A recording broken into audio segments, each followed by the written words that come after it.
Hello, আসসালামু আলাইকুম। সবাই কেমন আছেন? আলহামদুলিল্লাহ ভালো আছি। ব্যাপার হইলো যে বাংলাদেশে ভালো লোকের ভাত নাই, চোর চোরটাই ইতর বদমাশের ভাত বেশি বাংলাদেশে। এই যে মনে করেন 3 দিনে মাত্র 14,40,000 উঠছে, আরো হিসাব করতেছে।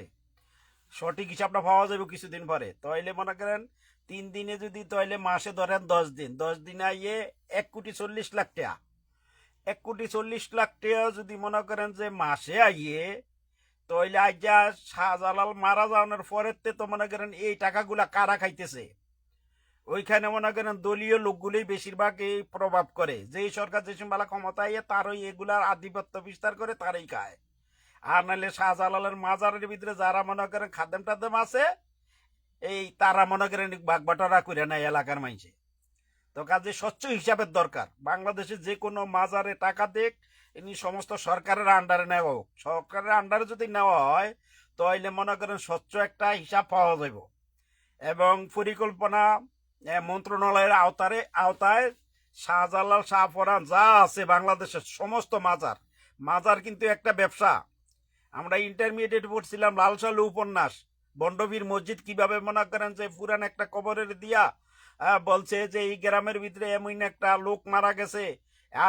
এরপরে পরে করছি কি এই কবরটারে সাজাইয়া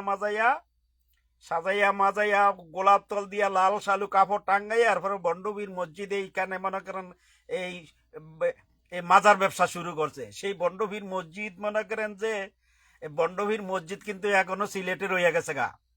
তো কাজেই সিলেটের সচেতন মানুষ যারা আসলে ইসলাম প্রিয় মানুষ যারা আছেন, তারা মনে করেন এগুলা দেখাশোনা করেন, সরকারের আওতায় আনার দরকার।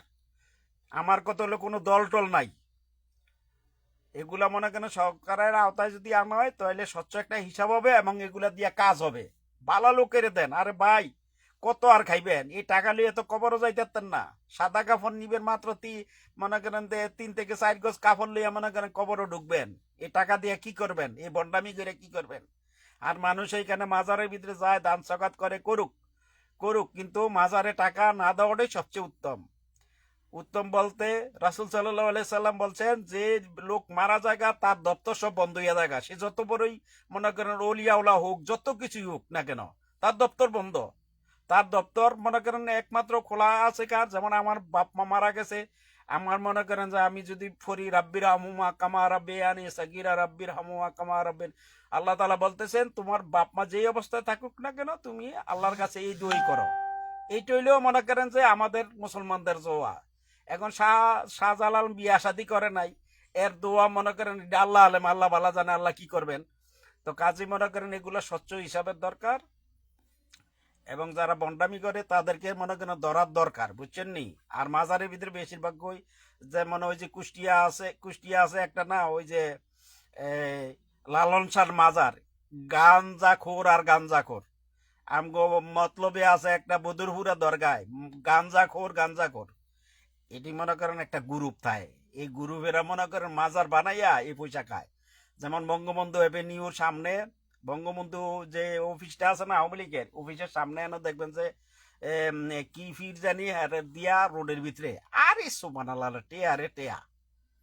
হ্যাঁ, মরা মাইসের টেয়া দেয় পাবলিকে, জেতা মাইসে খাইতে পারে না রাস্তার ভিতরে, আর মরা মাইসের টেয়া দেয়। সিলেটের সবাইকে ধন্যবাদ। সিলেটের লোক আমি জানি, সিলেটের লোক হইল ন্যায় প্রণেতা, সিলেটের লোক হইল সতলিক।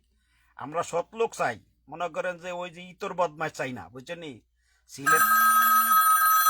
ওকে, আল্লাহ হাফেজ।